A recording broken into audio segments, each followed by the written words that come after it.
அவர்கள் இருந்த இடத்துக்கு பேர் பெத்லகேம். பெத்லகேம் என்றால் அப்பத்தின் வீடு. ஆனால் அப்படிப்பட்ட அப்பத்தின் வீட்டிலே அந்த பெத்லகேம் என்கிற அந்த ஊர்ல பஞ்சம் வந்தது. சாப்பிடுவதற்கு உணவு இல்லை. மிகுந்த கடுமையான பஞ்சத்தினாலே இந்த நகோமியும் அவனுடைய கணவனும் அவனுடைய 2 பிள்ளைகளும் மோவாப் தேசத்துக்கு போவதற்கு முடிவெடுத்தார்கள்.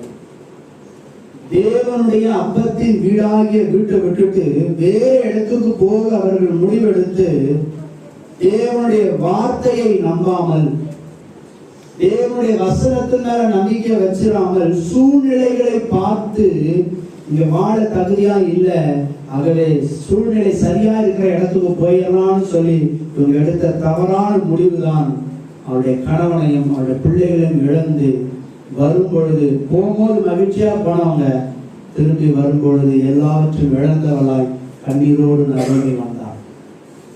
நகோமியுடைய தவறான தவறான நிலைப்பாடு தேவனுடைய வார்த்தையை விசுவாசியாமல் சூழ்நிலையை நம்புவது.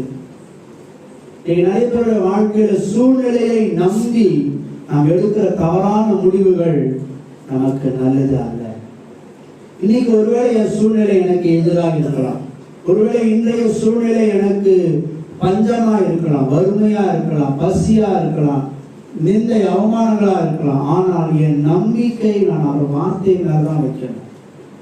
என் நம்பிக்கை நான் அவர் வார்த்தை மேல வைக்காம, அவர் நாமத்தின் மேல் வைக்காமல் நான் சூழ்நிலையை நம்புவேன். ஆனால் எனக்கு சாதகமான இடத்துக்கு போயிட்டேன்னா என் சூழ்நிலை மாறு நினைச்சா என்ன போல முட்டாள் யாருமே இல்லை. இப்படிதான் இந்த நகோமி போய் எல்லாவற்றையும் இழந்து திரும்பி வந்தார். ஏனென்றால் நாம் இருக்கிற இடமே வேதம் சொல்கிறபடி அப்பத்தின் வீடு. ஆமென் சொல்லுமே. ஆமென். கர்த்தர் நம்மை அப்பத்தின் வீட்டுக்குள்ள வைக்கும் பொழுது குறைவுகள் ஏற்பட்டாலும் அதை சரி செய்வது அவருடைய பொறுப்பு. ஆமென் சொல்லுமே. ஆமென். நம்முடைய வாழ்க்கையில நம்ம ஏற்பட்ட நஷ்டத்தையும் நம்முடைய குறைவுகளையும் சரி செய்வது அவர்தான். நாம ஏதோ கடினமா உழைச்சு நம்ம வாழ்க்கையை எடுத்து தூக்கி கட்ட போறது இல்லை. நம்ம வேலை செய்யறதுக்கான வேலனை கொடுக்கிறவரே அவர்தான்.